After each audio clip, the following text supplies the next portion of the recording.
Hello everyone. In this video we will be reading MEG03 Block 1 and Unit 5, that is Artistic Unity or Social Cultural Concerns.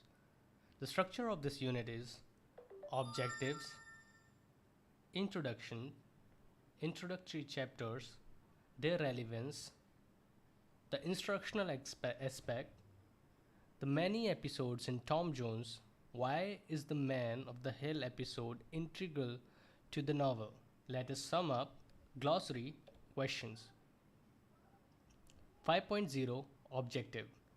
In the previous unit, we looked at some of the key characters in Tom Jones and the problem of characterization. In this unit, let us look at another aspect of Fielding's technique as a novelist, the question of plot. Some believe that there are several extraneous elements in the novel which can be easily deleted without any adverse effect on the overall plot. Is this true? Or is that each detail is relevant and integral to the scheme of the whole novel? By reading this unit carefully, you will be able to formulate a reasoned answer to these questions. 5.1 Introduction. The modern critic lays special emphasis on unity of literary work, that element of the book which keeps its different parts together. This element is related to the principle of form, call it the plot, the structure or the arrangement of happenings and events under a conscious artistic plan. In our opinion, such an emphasis would naturally work against the meaning and the message of the literary work. While reading a novel, should we inquire whether its descriptions or representations cohere with one another to move towards an artistic unity? One cannot have much quarrel with this principle in the abstract, but difficulties occurs when it is used by the critic to question the validity of certain loose-looking episodes or references. In the first place, the central concern of the work can comfortably coexist with certain other major or minor concern. In fact, in a novel, which itself is a loose form of many extraneous elements, can be introduced by author for the sake of commenting upon general issues of the period in which he or she lived. But more importantly, the so-called minor or secondary episodes or incidents may engage the attention of one reader more than that of another. This happens because minor elements may have something inherent in them that sets the mind of specific reader or set of readers thinking. I have in mind the third world reader today who needs more than an artistic unity. So far as Tom Jones is concerned, it is full of references, comments, characters, and happenings that do not appear to be strictly relevant to the Tom-Sophia relationship, presumably the central concern of the novel.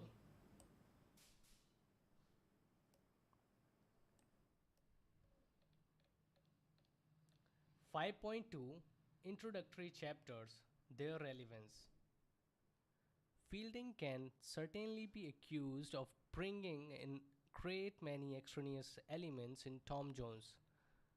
I refer to those elements which do not fit in with our notion of the novel, a straight description of events under the overall requirements of a plot line. Whatever falls outside these requirements becomes under this view not merely unnecessary but downright objectionable and wrong. Think of those introductory essays given at the beginning of each book in Tom Jones. And there are 18 books in the novel. That means 18 essays. The title of the sum of these essays are Of the Serious, In the Writing, and For What Purpose It Is Introduced, Of Love, Of Those Who Lawfully May, and those who may not write such histories as this, containing instructions very necessary to be perused by, perused by the modern critics, and a farewell to the reader. It seems that Fielding has chosen these topics at random and that he wants to share his ideas directly with the reader. It also gives us the impression that Fielding does not consider it necessary to relate to these ideas in a different, indirect sort of way to the evolving action of the novel. For him, it does not matter whether those ideas have the bearing on the novel or not. Ian Watt has remarked that Fielding assumes the role of a guide who feels that he must explain everything which is to be found there, and such authorial intrusions, of course, tends to diminish the authenticity of his narrative. This is what we see superficially, but this is actually the case. In the first place, what are those ideas about? Among the topics picked up here by me, there are things like the serious in the writing and the purpose for which it is done, love, the implications of the novels as history, the job required of the critic, and the act of final leave taking by the author. Fielding's wording of the topics suggests that he is informal and relaxed in tone to the extent of being casual. All this can make us demand that the novelist's depiction be edited or and these essays be scrapped. Would it make a difference to the novel? Those amongst us who consider these essays redundant would obviously say that it would not only make difference to the novel at all, but in fact add to the quality of presentation, making the whole thing look pointed and sharp. I do not agree. Yes, these essays do not affect the unfolding of the story in any way and are in sense dispensable. But without them, the novel would not be the same. It will lose in its enjoyment giving capacity and take us away from the narrator author's friendly presence. Can we afford that? Considering the pros and the cons of the Fielding's intrusive nature, Ian Watt admits that a few readers would like to be without prefatory chapters or Fielding's diverting asides, but I think this is undoubtedly but they undoubtedly derogate from reality of the narrative. For what the reality of narrative consists in an altogether different fictional mode, the one that Samuel Richardson, Fielding's contemporary, adopted. Surely, for Fielding, the most important aim of the novelist is to provide guidance as well as enlightenment to the reader rather than what is termed experience. 5.2.1 The instructional aspect. Secondly, do we not need to know something about the issues that Fielding has touched upon these essays? Isn't the literature in general and the novel in particular supposed to provide instructions to the reader? The 18th century writer, think of Swift, Pope, or Johnson, understood the importance of instruction much better than their counterparts in 20th century. The question we have to ask is, where do we look for the broadly acceptable views on important aspects of life? Do we leave that job to the opinion maker in religion, in politics, in social ideological cultural journalism, in Fielding's scheme of things, all these areas from which the opinion maker operates in the modern world, Western as well as the rest, merge into the wider area of the novel. Let us not forget that Fielding performs the twin role of the entertainer and educator in his time, and that for him it is as important to acquaint the reader with the right views as to give pleasure. Thirdly, in the specific context of plot, Fielding thinks it is appropriate to equip the reader intellectually to grasp the truth of the presented description and to judge for her or his benefit the behavior, manners, and morals of the characters in the novel. Fielding does not expect the reader to go into the complex aspects of morality, truth, and courage on her or his own, and in fact thinks it is his duty to add to the common sense of the reader. The introductory essay given at the beginning of the book in Tom Jones have this specific perspective related significance. 5.3 The many episodes in Tom Jones. Critics, particularly modern critics, are divided on the validity of the not infrequent longueurs. I think I would have to find out what this is. A tedious passage in the book Piece of Music. Longueur. Longer, longer, Longueur. longer. Okay, so I'll read this again.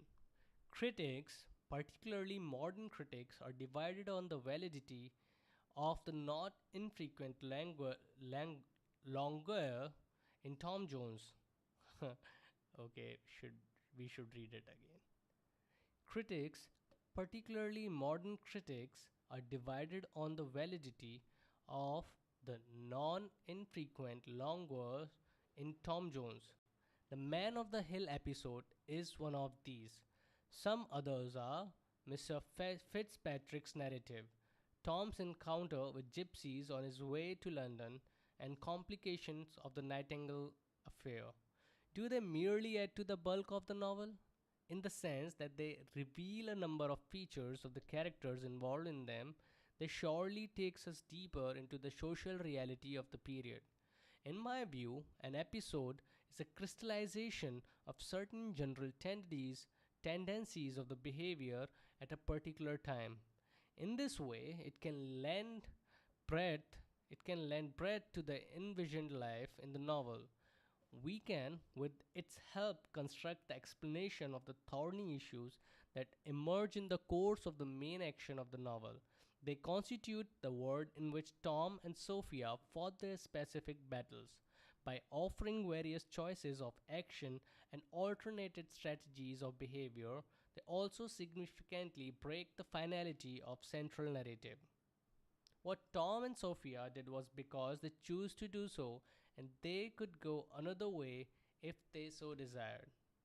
Why is the man of the episode integral to the novel? To illustrate the point made above, let us take a close look at the Man of the Hill episode, which has been specifically at the center of the controversy among the 20th century critics. Its analysis can help us identify Fielding's larger social as well as moral concerns. The analysis may also shed light on Fielding's view of the epic nature of the novel. R. S. Crane, an American critic of the new criticism school, for instance, is not happy with Fielding's various comments, explanations, and episodes in the novel because, with their help, he thinks Fieldings merely states his position.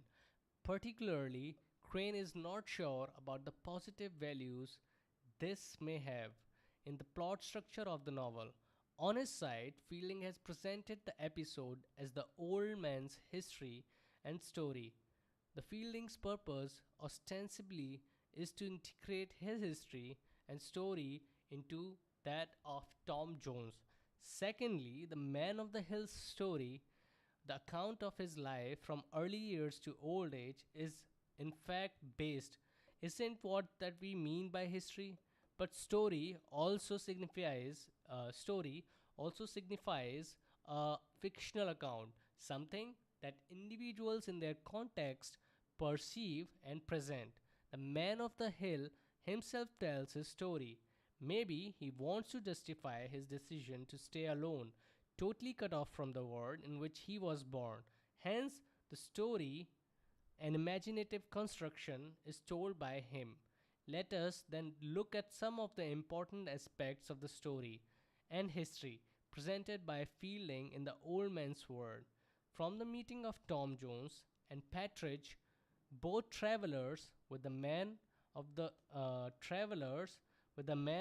hill, springs in the novel a very extraordinary adventure, which is not merely in the terms of an incident involving robbery and physical attack. It is also Tom's and Partridge's confrontation with a person who went through the highs and the lows of the life and experienced a great deal of pain.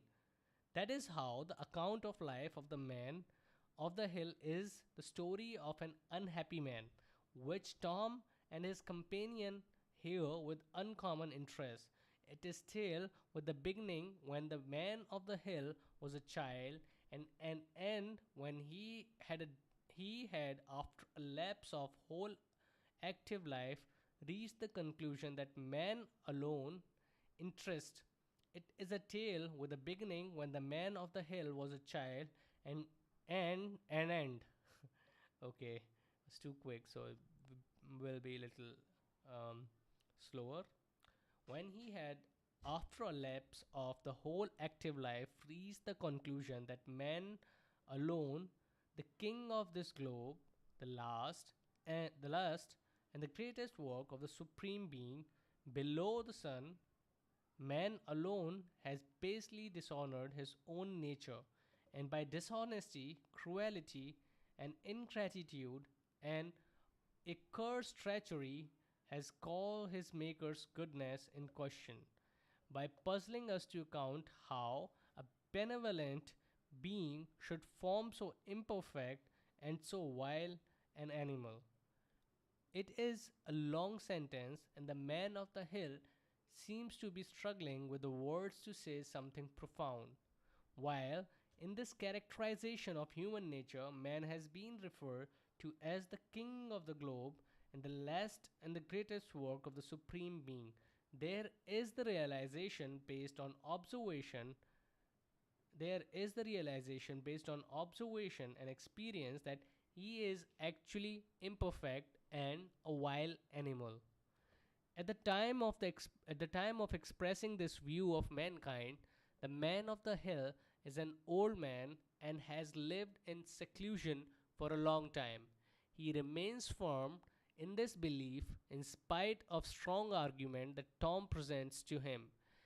As we see, only once, when the old man talks to Tom and Partridge, does the old man budge from his decision to keep away from humans and enter into an open exchange of views with the fellow being. Tom, the avid listener in this episode, speaks but little. Tom's comments occur only at the end of the account. Here, his aim is to comprehend and interpret in his own specific context as a learner the old man's version of a series of happenings. If we calculate, the old man has talked of events, personal and social, that took place in the late 17th century England. The reader of the novel is supposed to feel one with the Tom in this curiosity, honest concern, as well as absorption of the truth about social life. This seems to be the intention of the author. As Fielding sees it, the Tom is the discerning, critical, evolving, error committing, and learning character. The account of the man of the hill is a part of Tom's education. An important aspect of the personality of the man of the hill is that he has traveled a great deal during his life, from home to Oxford and from there to London and many small towns and villages, as well as the countries of Europe. He shares with Tom Jones this trait of moving around the world in order to seek peace of mind. In fact, there are many more similarities between the character and the circumstance of the Tom Jones and those of the man of the hill. For instance, the man of the hill has an unloving mother and an affectionate, well meaning father. He also has a brother taking to evil ways and becoming a strong adversary to the younger brother, a good and promising lad. The exposure of the man of the hill to the environment at Oxford, London, and elsewhere reminds us compellingly of the ordeals suffered by Tom during his journey. Both are by temperament good, helpful, and generous. If Tom listens intently to the history of the man of the hill, it is largely on the account of these and other similarities. What I mean is that what I mean is that in this sense, does the story of the old man becomes history, or at least a part of Tom's history? When Tom's attention is disturbed by the queries and the silly interventions of Partridge, he, Tom, shows clear annoyance and irritation, not merely because those are acts of discourtesy. There seems to be a great amount of turmoil and churning in the mind of Tom as he listens to the step by step progress in the account of the man of the hill. From the way Tom and the man of the hill strike a friendly relationship in the beginning of their meeting, we get to the impression that Tom Jones is standing face to face with his own future. In the particularly in the okay in the particular context, the man of the hill feels obliged that Tom saved his life when it was under threat from the robbers. This is how the two respond to each other at the very moment they begin their conversation, which led to the long account of the life of the man of the hill. Whoever you are, whithersoever you are going, answered the old man, I have obligations to you which I can never return.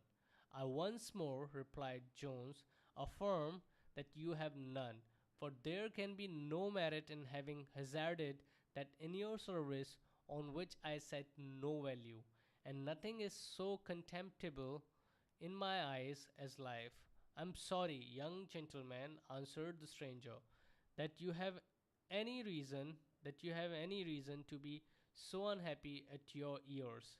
Indeed I am, sir, answered Jones, the most unhappy of mankind.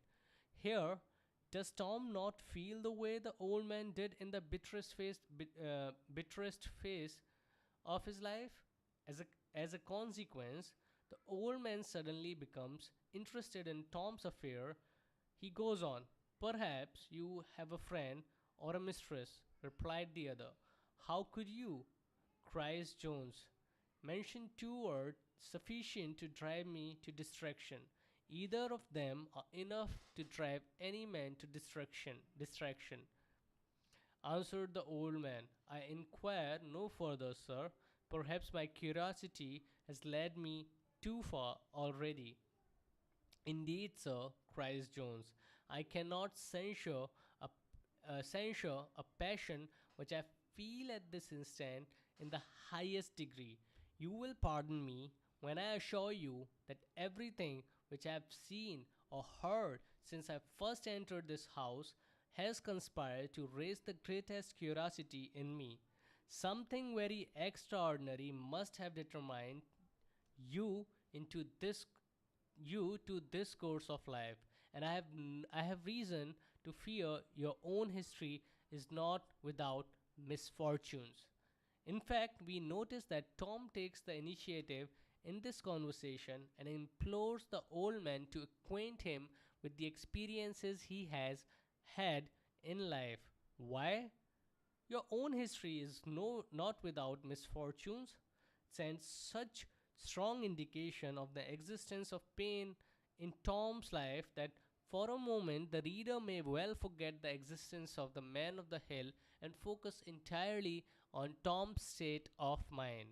The point I am trying to make is that the social environment has a lot to answer for in the case of the man of the hill.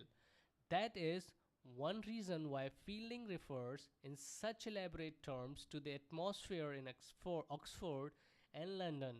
Why did the man of the hill feel insecure and vulnerable in the early phase of his life? In this context, the Fielding deliberately builds upon a contrast between the old man and Tom in spite of the many similarities we notice between the two. Tom has himself been a bastard child, a foundling. There are few in any kind gentleman in Tom's surrounding who would take care to defend and protect the weak. Square Allworthy is an exception. On the other hand, there are hordes of cheats, thieves, rogues roaming the street who might offer an alternative path of career to an able bodied young man aspiring to gain riches and the attendant comforts. During his time, the man of the hill joined the group of gamblers, and Tom could equally well join such people against whom he happens to defend hapless men and women, since both have an uncommon amount of morality and fellow feeling, basic Christian virtues in their cases, they somehow manage to steer clear of wild ways. However, that does not change the social scene around them. It is this, in my opinion, that Fielding unquestionably emphasizes in the Man of the Hill episode. Something that we tend to forget in our long and extended discussion about plot structure. Fielding's characterization, irony, method of narration, and so forth. To my mind, there is an essential linkage between this vision of society and the deployment of various techniques by the author to acquaint us with the world in which he, the author, lived. The significance of the Man of the Hill episode lies in that it is more strictly realistic, narrowly historical than History of Tom Jones, which can be restricted since P term a success story involving a large number of chances and coincidences to support it. Fielding, the honest perceiver of social trends, carefully includes the meeting of Tom Jones with the Man of the Hill so that he could go into the dynamics of Tom's progress with critiquing presence in the novel. With a critiquing presence in the novel. William Empson has said that through the old man's account, Fielding meant to give a survey of all human experience. That is what he meant by calling the book an epic. And the old man provides the extremes of degradation and divine ecstasy which Tom has no time for. As part of the structure of ethical thought, he is essential to the book. The keystone at the middle of the arc, the whole setting of the book in the 1745 rebellion gets its point when it interlocks with the theory and the practice of the old man.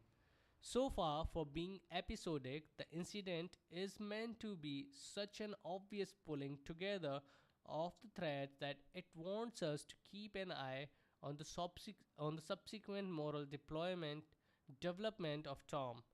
Moral development of Tom. The typical Western reader of today can scarcely see the logic behind the existence in Tom Jones of the Man of the Hill beyond the fact that he is a clumsy and therefore unnecessary presence. Should we not think about the reason behind the Western readers' the lack of sensitivity towards the horrifying social scene in England? We can scarcely overlook the number of incidents through which the Fielding's novel alert the reader to the murders, rape, molestation, waylaying, etc. on the country roads and in the towns. Is this realism of no value to the modern reader? The developed Western world seems to shy away from its history. It wishes to de-recognize its past. Fielding as a presenter of social reality during this time causes embarrassment. The modern Western critic is understandably more interested in the irony and the abstract philosophy behind the irony in the Fielding's novel. The reader of the third world country would do well to doubt the various abstract appreciations showered upon Fielding. I assert that these appreciations have their roots in the modern day Western politics and ideology. In fact, the difference, if not contrast, between the Man of the Hill and Tom Jones helps us appreciate the emergence of the Colossus like figure of Tom Jones, a figure that let us interpret the 18th century society as a playfield for the sporting exploits of a hero. As against the deep and total seclusion of the man of the hill stands the struggling and the participatory character of Tom Jones, who understands his scenario differently. The pursuit of a goal, the endeavor that the existing structure allows a hero equipped with self assurance of a competitor, lends immense appeal to the Tom's character.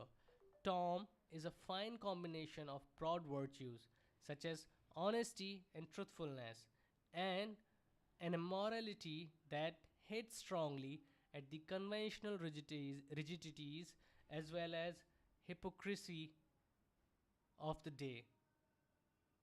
The,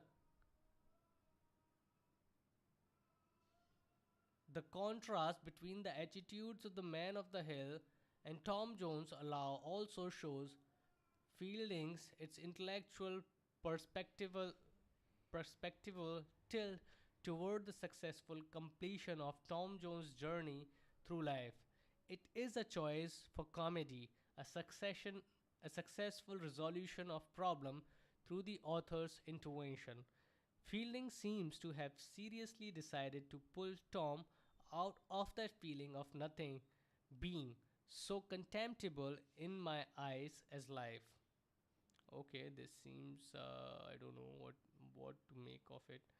I think I will leave out this part. I'll start from here. I'm sorry, I cannot guess. He has taken stock of upheavals in the life of the man of the hill and come to the conclusion, tentatively at least, that old man took an extremely idealistic view of his circumstances. At this juncture, Tom doesn't share the old man's final views. Yes, the views has finality that is oppressive about life.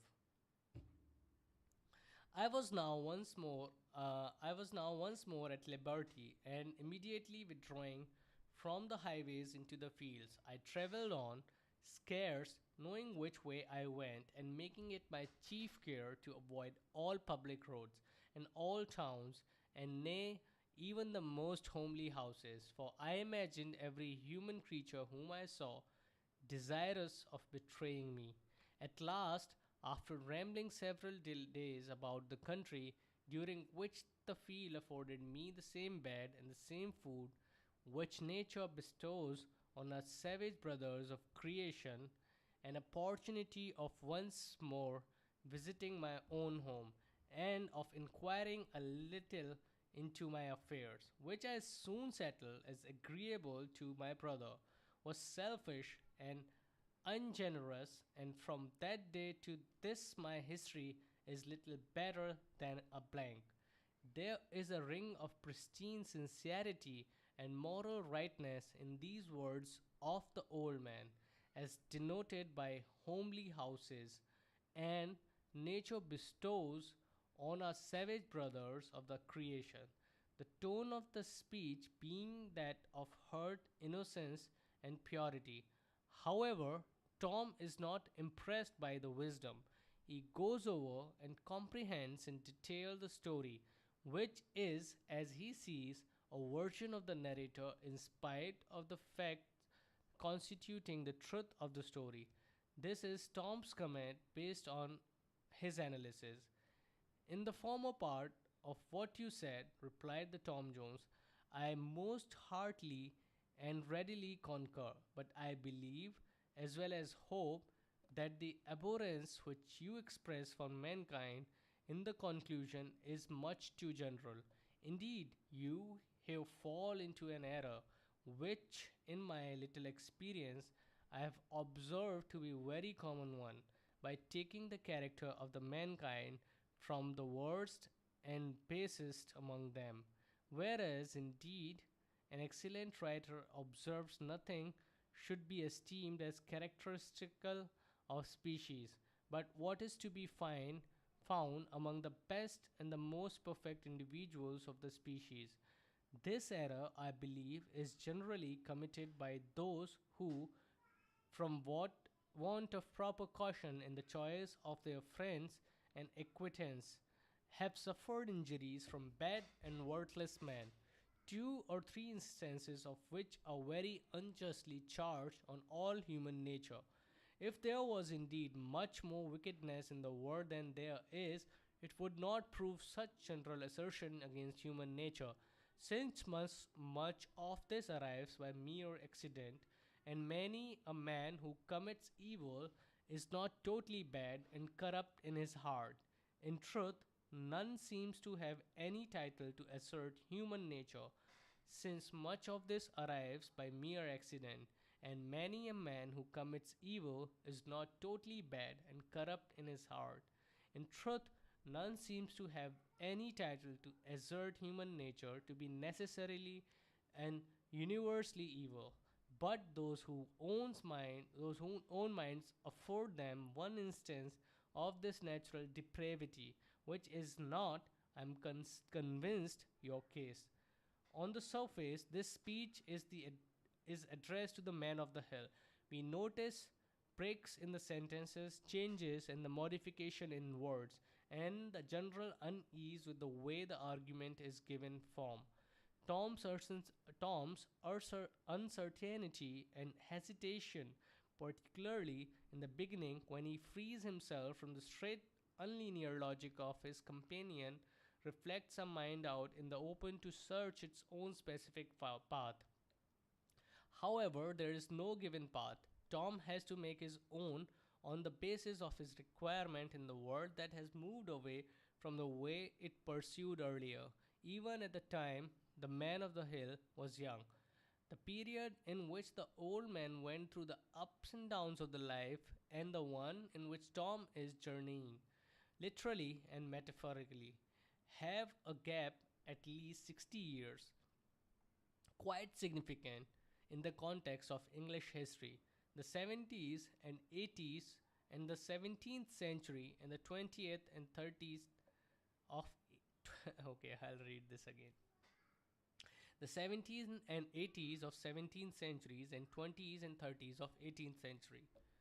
Let us sum up. In this unit, we have seen the importance attached to the artistic unity in the modern critical thought.